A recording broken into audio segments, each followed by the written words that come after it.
Hello everyone, welcome you all in your own channel Learn Everything. So ਅਸੀਂ ਕਰ ਰਹੇ ਸੀ surface chemistry. Next ਉਹਦੇ ਵਿੱਚ ਕਰਾਂਗੇ general method of preparation of sol, ਕਿ ਅਸੀਂ ਸੋਲਸ ਨੂੰ ਬਣਾ ਕਿੱਦਾਂ ਸਕਦੇ ਹਾਂ। ਠੀਕ ਹੈ, ਇਹ ਵੀ ਸਿਲੇਬਸ ਦੇ ਵਿੱਚ ਹੈਗਾ, ਸੋ ਇੰਪੋਰਟੈਂਟ ਹੈਗਾ। ਦੋ ਤਰ੍ਹਾਂ ਦੀਆਂ ਸੋਲਸ ਹੁੰਦੀਆਂ ਸਾਡੇ ਕੋਲ, ਲਾਇਓਫਿਲਿਕ ਐਂਡ ਲਾਇਓਫੋਬਿਕ। ਲਾਇਓਫਿਲਿਕ ਤਾਂ ਕਿੱਦਾਂ ਬਣਦੀਆਂ? These colloidal solution are readily formed simply mixing of dispersed phase and dispersed medium under the ordinary condition. ठीक है, सो सिंपली ये बन जांदियां कि तुसी dispersed phase ते medium जेडे आ उन्हां नूं mix करो under ordinary condition. For example, substance like gelatin, gum, starch, egg albumin, etc. pass readily into water to give the colloidal solution. So lyophilic जेड़ियां बनानियां बहुत ज़्यादा easy है. We know they are reversible in nature. ठीक है, they are reversible in nature because they can be precipitated and directly converted into colloidal solution. ये ਤੁਹਾਨੂੰ ਪਤਾ ਚੱਲ ਜਾਏਗਾ ਕਿ precipitation ਕਿੱਦਾਂ ਹੁੰਦੀ ਜਦੋਂ ਅੱਗੇ ਨੈਕਸਟ ਅਸੀਂ ਕਹਾਣੀ ਆ ਕਾਫੀ ਸਾਰੀਆਂ ਚੀਜ਼ਾਂ। ਸੋ ਫਸਟ ਆਫ ਆਲ ਕਿ ਲਾਇਓਫਿਲਿਕ ਸਿੰਪਲੀ ਬਣ ਜਾਂਦੇ। ਠੀਕ ਹੈ, ਦੂਸਰਾ ਆਂਦਾ ਹੈ ਲਾਇਓਫੋਬਿਕ। ਉਹਦੇ ਲਈ ਕੁਝ ਸਪੈਸ਼ਲ ਮੈਥਡਸ ਹੁੰਦੇ ਨੇ। ਸਭ ਤੋਂ ਪਹਿਲੇ ਹੈਗੇ condensation method and second is dispersion method. First ਦੇ ਵਿੱਚ ਆਂਦਾ ਬਾਈ ਕੈਮੀਕਲ ਰਿਐਕਸ਼ਨ। ਠੀਕ ਹੈ, ਇਹਦੇ ਵਿੱਚ ਹੁੰਦਾ ਕੀ ਆ, ਜਿਹੜੇ ਸਮਾਲਰ ਪਾਰਟੀਕਲਸ ਆਫ ਡਿਸਪਰਸਡ ਫੇਸ ਆ ਉਹ ਕੰਡੈਂਸ ਹੋ ਜਾਂਦੇ ਸੁਈਟੇਬਲੀ ਟੂ ਬੀ ਅ ਕੋਲਾਈਡਲ ਸਾਈਜ਼ ਤੇ। ਇਹ ਕਿਸ ਤਰੀਕੇ ਨਾਲ ਹੁੰਦਾ? ਬਾਈ ਕੈਮੀਕਲ ਰਿਐਕਸ਼ਨ। ਕਿਸੇ ਕੈਮੀਕਲ ਰਿਐਕਸ਼ਨ ਨਾਲ ਵੀ ਹੋ ਸਕਦਾ ਆ। ਠੀਕ ਹੈ, ਦੇਖਦੇ ਆ ਕਿੱਦਾਂ ਕੋਈ ਕੈਮੀਕਲ ਰਿਐਕਸ਼ਨ ਦੇ ਨਾਲ ਕਿੱਦਾਂ ਹੋ ਸਕਦਾ ਆ। ਜਿੱਦਾਂ ਆਕਸੀਡੇਸ਼ਨ, ਸਿੰਪਲੀ ਆਕਸੀਡੇਸ਼ਨ ਨਾਲ, ਜਿੱਦਾਂ ਆਕਸੀਡੇਸ਼ਨ ਕਰ ਦੋ। ਰਿਡਕਸ਼ਨ ਸਿਰਫ ਮੈਥਡ ਯਾਦ ਰੱਖਣੇ, ਤੁਸੀਂ ਸਾਰੀਆਂ ਔਰਸ ਦਾ ਯਾਦ ਨਹੀਂ ਰੱਖ ਸਕਦੇ। ਹਾਈਡ੍ਰੋਲਿਸਿਸ ਕਰਕੇ, ਡਬਲ ਡੀਕੰਪੋਜੀਸ਼ਨ ਕਰਕੇ। Wait,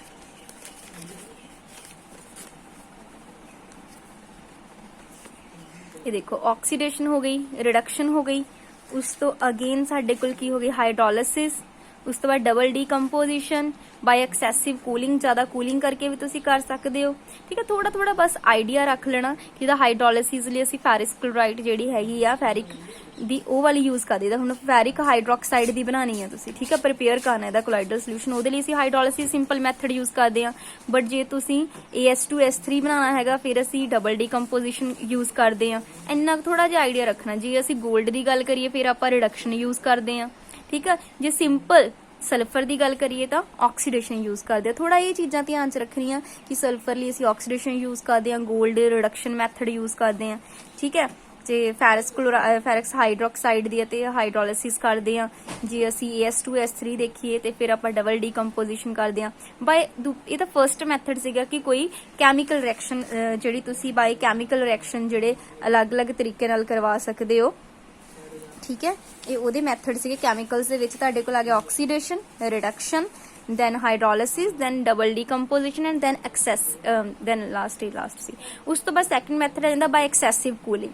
A colloidal solution of ice in an organic solvent like ether or chloroform can be prepared by freezing a solution of water in solvent. ਸੋ ਕਹਿੰਦੇ ਜੇ colloidal solution ਬਣਾਉਣਾ ਤੁਸੀਂ ਆਈਸ ਦਾ ਇਨ ਆਰਗੈਨਿਕ ਸੋਲਵੈਂਟ, ਜਿੱਦਾਂ ice ਨੂੰ ether ਚ ਲੈਣਾ ਜਾਂ ਕਲੋਰੋਫਾਰਮ ਦੇ ਵਿੱਚ ਲੈਣਾ, ਉਹ ਤੁਸੀਂ ਫਰੀਜ਼ ਕਰ ਦਿਓ solution of water in solvent. The molecules of water which can no longer be held in solution separately or combine ਹੋ ਜਾਣਗੇ to form the particle of colloidal size. So excessive cooling ਨਾਲ ਵੀ ਇਹ ਕੰਮ ਜਿਹੜਾ ਆ ਹੋ ਸਕਦਾ ਹੈ। ਨੈਕਸਟ ਦੇਖੋ, ਐਕਸੈਸਿਵ ਕੂਲਿੰਗ ਤੋਂ ਬਾਅਦ ਹੈਗਾ ਬਾਈ ਐਕਸਚੇਂਜ ਆਫ ਸੋਲਵੈਂਟ। ਤੁਸੀਂ ਸੋਲਵੈਂਟ ਦਾ ਐਕਸਚੇਂਜ ਕਰਕੇ ਵੀ ਕਰ ਸਕਦੇ ਹੋ।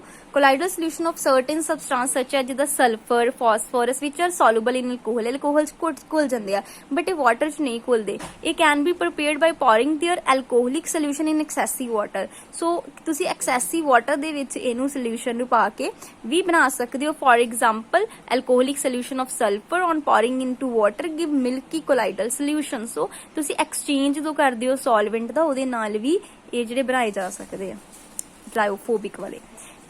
ਸੈਕੰਡ ਮੈਥਡ ਹੈਗਾ ਬਾਈ ਚੇਂਜ ਆਫ ਫਿਜ਼ੀਕਲ ਸਟੇਟ। ਤੁਸੀਂ ਫਿਜ਼ੀਕਲ ਸਟੇਟ ਚੇਂਜ ਕਰਕੇ ਬਣਾ ਸਕਦੇ ਹੋ। ਜਿੱਦਾਂ ਮਰਕਰੀ ਹੋਈ ਜਾਂ ਸਲਫਰ ਹੋਇਆ, they are prepared by passing their vapour through cold water containing a suitable stabiliser such as ammonia salt or citrate. So example ਉਹ ਪੇਪਰ ਚ ਪੁੱਛ ਲਏਗਾ ਕਿ ਫਿਜ਼ੀਕਲ ਸਟੇਟ ਚ ਆਪਾਂ ਕਿਹਦਾ ਯੂਜ਼ ਕਰਦੇ? Mercury and sulphur. ਉਹਨਾਂ ਨੂੰ ਪ੍ਰੀਪੇਅਰਡ ਇਹ ਵਾਲੀਆਂ ਬਣਾਉਂਦੇ ਆ, ਕਿੱਦਾਂ ਪਾਸ ਕਰਵਾਉਂਦੇ ਆ? ਪੇਪਰ ਥਰੂ ਇਹ ਕੋਲਡ ਵਾਟਰ, ਜਿਹਦੇ ਚ ਕੀ ਕੰਟੇਨ ਹੁੰਦਾ? ਇੱਕ ਸਟੇਬਲਾਈਜ਼ਰ। ਜਾਂ ਪੇਪਰ ਚ ਪੁੱਛਿਆ ਜਾਂਦਾ ਇਸ ਪ੍ਰੋਸੈਸ ਚ ਸਟੇਬਲਾਈਜ਼ਰ ਕਿਹੜਾ ਯੂਜ਼ ਕੀਤਾ ਜਾਂਦਾ? ਅਮੋਨੀਅਮ ਸਾਲਟ ਜਾਂ ਫਿਰ ਸਿਟਰੇਟ। ਸੈਕਿੰਡ ਮੈਥਡ ਇਹ ਤਾਂ ਕੈਮੀਕਲ ਦੇ ਜਿਹੜੇ ਆਪਾਂ ਫਰਸਟ ਆਫ ਆਲ ਕੀਤੇ ਸੀਗੇ ਕੰਡੈਂਸੇਸ਼ਨ ਮੈਥਡ ਦੇ ਅੰਦਰ। ਫਰਸਟ ਆਇਆ ਸੀ ਬਾਈ ਕੈਮੀਕਲ ਰਿਐਕਸ਼ਨ ਐਂਡ ਸੈਕਿੰਡ ਸੀਗਾ ਸਾਡੇ ਕੋਲ ਬਾਈ ਐਕਸੈਸਿਵ ਕੂਲਿੰਗ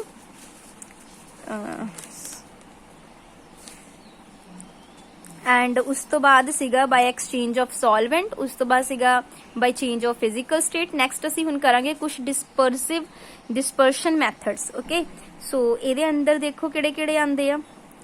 ਫਰਸਟ ਆਉਂਦੇ ਆ ਮਕੈਨੀਕਲ ਡਿਸਪਰਸ਼ਨ। ਮਕੈਨੀਕਲ ਡਿਸਪਰਸ਼ਨ ਨਾਮ ਤੋਂ ਹੈ ਕਿ ਕੋਈ ਮਕੈਨੀਕਲ ਪ੍ਰੋਸੈਸ ਹੋਏਗਾ। ਇਨ ਦਿਸ method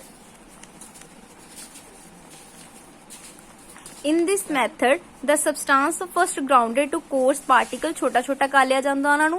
it is then mixed with the dispersion medium। ਇਹ ਫੇਸ ਪਾਰਟੀਕਲ ਜਿਹੜੇ ਸਭ ਤੋਂ ਪਹਿਲਾਂ ਕੀ ਕਰਦੇ, ਜਿਹੜਾ ਸਬਸਟੈਂਸ ਆ ਉਹਨੂੰ ਤੁਸੀਂ ਕੋਰਸ ਪਾਰਟੀਕਲ ਨਾਲ ਤੋੜ ਲੱਗ ਕੇ ਛੋਟਾ ਕਰ ਲੈਂਦੇ ਹੋ, ਫਿਰ ਮਿਕਸ ਕਰਦੇ ਹੋ ਮੀਡੀਅਮ ਨਾਲ ਟੂ ਗੈਟ ਦੀ ਸਸਪੈਂਸ਼ਨ ਬਣਾ ਲੈਂਦੇ ਹੋ ਇੱਕ।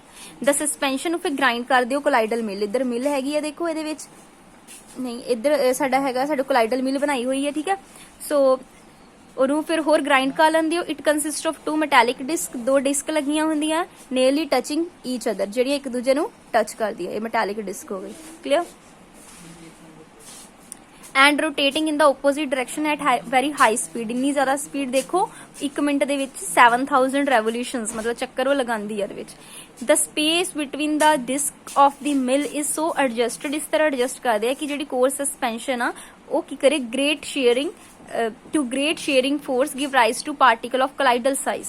ਠੀਕ ਹੈ, ਕੋਲਾਈਡਲ ਸਾਈਜ਼ ਦੇ ਪਾਰਟੀਕਲ ਸਾਡੇ ਕੋਲ ਆ ਜਾਣ। Colloidal solution of black ink, paint, varnishing, dye etcetera are obtained by this method। ਹੁਣ ਨੀਚੇ ਤੁਸੀਂ ਕੀ ਯਾਦ ਰੱਖਣਾ ਕਿ ਜਿਹੜਾ ਇਹ ਵਾਲਾ ਮੈਥਡ ਆ ਇਹ ਜ਼ਿਆਦਾਤਰ ਕਿਹਦੇ ਲਈ ਆਪਾਂ ਯੂਜ਼ ਕਰਦੇ, ਬਲੈਕ ਇੰਕ, ਪੇਂਟ, ਵਾਰਨਿਸ਼ਸ, ਡਾਈਜ਼, ਇਹਨਾਂ ਲਈ। ਠੀਕ ਹੈ, ਮੇਨ ਇਹ ਚੀਜ਼ ਯਾਦ ਰੱਖਣੀ ਹੈ। ਬਾਕੀ ਤੁਹਾਨੂੰ ਪਤਾ ਪਹਿਲਾਂ ਛੋਟਾ ਕਰਕੇ ਕੋਲਾਈਡਲ ਉਹਨੂੰ ਫਿਰ ਮੀਡੀਅਮ ਦੇ ਨਾਲ ਲੈ ਲਿਆ, ਫਿਰ ਕੋਲਾਈਡਲ ਮਿਲ ਚ ਉਹਨੂੰ ਚੰਗੀ ਤਰ੍ਹਾਂ ਗ੍ਰਾਈਂਡ ਕਰ ਲਿਆ।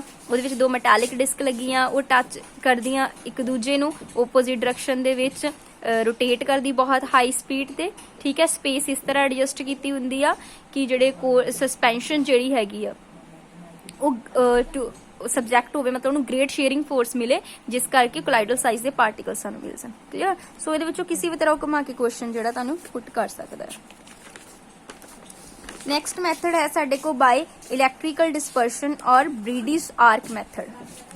This method is used to prepare solved metals such as platinum, silver, copper और gold। ਹੁਣ ਦੇਖੋ ਪੇਪਰ 'ਚ ਕੀ ਪੁੱਛ ਸਕਦਾ, ਉਹ ਪੁੱਛੇਗਾ ਜੇ ਤੁਸੀਂ platinum, silver, copper ਜਾਂ gold ਦੀ ਸੋਲ ਪ੍ਰਪੇਅਰ ਕਰਨੀ ਤਾਂ ਕਿਹੜਾ ਮੈਥਡ ਆ। ਸੋ ਆਹ ਵਾਲਾ ਮੈਥਡ ਬਹੁਤ ਵਧੀਆ ਮੈਥਡ ਹੈਗਾ ਇਹਨਾਂ ਲਈ। The metal whose soul is to prepare, ਜਿਹਦੀ ਵੀ ਤੁਸੀਂ ਸੋਲ ਬਣਾਣੀ ਆ ਉਹਨੂੰ ਮੇਡ ਕੀਤਾ ਜਾਂਦਾ as a two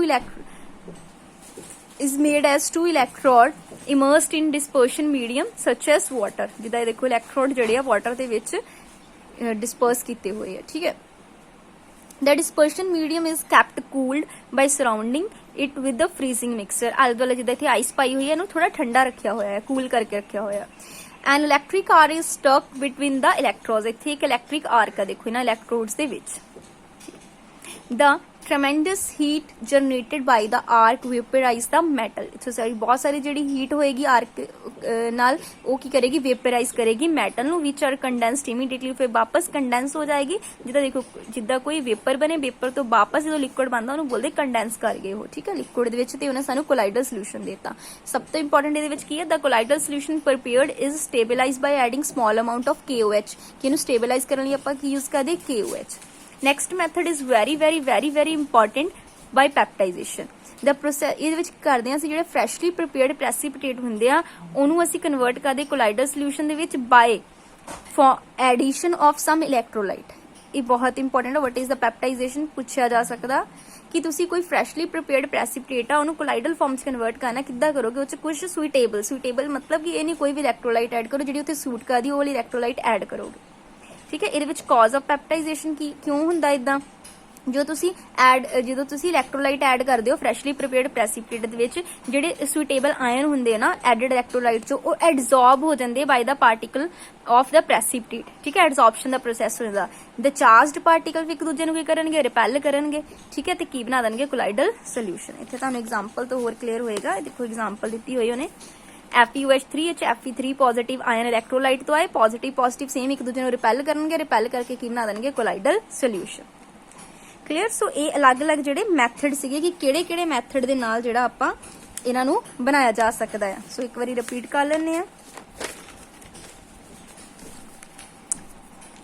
ਦੇਖੋ ਪ੍ਰੈਪਰੇਸ਼ਨ ਆਫ ਲਾਇਓਫਿਲਿਕ ਤਾਂ ਸਿੰਪਲ ਸੀਗਾ। ਲਾਇਓਫਿਲਿਕ ਦੇ ਵਿੱਚ ਦੋ ਆਂਦੇ, ਪਹਿਲੇ condensation method, dispersion method. Condensation method ਦੇ ਵਿੱਚ ਫਰਸਟ ਕੀ ਆਇਆ, ਬਾਈ ਕੈਮੀਕਲ ਰਿਐਕਸ਼ਨ। ਕੀ ਕੈਮੀਕਲ ਰਿਐਕਸ਼ਨ ਨਾਲ ਕਰਾ ਸਕਦੇ ਹੋ। ਕੈਮੀਕਲ ਰਿਐਕਸ਼ਨ ਦੇ ਅੰਡਰ ਕੀ ਆਇਆ, ਆਕਸੀਡੇਸ਼ਨ, ਰਿਡਕਸ਼ਨ, ਹਾਈਡਰੋਲਿਸਿਸ, ਠੀਕ ਹੈ, double decomposition by excessive cooling by exchange of solvent. Clear. So ਉਸ ਤੋਂ ਬਾਅਦ ਡਿਸਪਰਸ਼ਨ ਮੈਥਡ ਆਏ। ਡਿਸਪਰਸ਼ਨ ਮੈਥਡ ਦੇ ਅੰਦਰ ਸਭ ਤੋਂ ਫਰਸਟ ਜਿਹੜਾ ਆਇਆ ਦੈਟ ਇਜ਼ ਮਕੈਨੀਕਲ ਡਿਸਪਰਸ਼ਨ। ਉਸ ਤੋਂ ਬਾਅਦ ਸਾਡੇ ਕੋਲ ਕੀ ਸੀਗਾ, ਇਲੈਕਟ੍ਰੀਕਲ ਡਿਸਪਰਸ਼ਨ, ਠੀਕ ਹੈ। ਉਸ ਤੋਂ ਬਾਅਦ ਪੈਪਟਾਈਜ਼ੇਸ਼ਨ, ਠੀਕ ਹੈ। ਇਹ ਸਾਰੇ ਇੰਪੋਰਟੈਂਟ ਮੈਥਡ ਹੈਗੇ, ਕੋਈ ਕੁਐਸਚਨ ਇਹਨਾਂ ਚੋਂ ਆਰਾਮ ਨਾਲ ਬਣ ਸਕਦਾ ਹੈ। ਬਸ ਜੋ ਮੈਂ ਤੁਹਾਨੂੰ ਮੇਨ ਚੀਜ਼ਾਂ ਕਹੀਆਂ ਤੁਸੀਂ ਉਹ ਯਾਦ ਰੱਖਣਾ ਹੈ। ਸਭ ਤੋਂ ਇੰਪੋਰਟੈਂਟ ਇਹ ਵਾਲਾ ਹੈਗਾ, ਇਹ ਚ ਪੈਪਟਾਈਜ਼ੇਸ਼ਨ ਦੇ ਕੁਐਸਚਨ ਬਣ ਸਕਦਾ ਹੈ। ਉਸ ਤੋਂ ਬਾਅਦ ਅਸੀਂ ਕਰਾਂਗੇ ਪਿਊਰੀਫਿਕੇਸ਼ਨ ਦੇ ਮੈਥਡ, ਕਿ ਇਹਨਾਂ ਨੂੰ ਬਣ ਤਾਂ ਗਈਆਂ, ਇਹਨਾਂ ਨੂੰ ਪਿਓਰ ਕਿੱਦਾਂ ਕੀਤਾ ਜਾਂਦਾ, ਉਹ ਆਪਾਂ ਨੈਕਸਟ ਵੀਡੀਓ 'ਚ ਕਰਾਂਗੇ। Thanks for watching the video.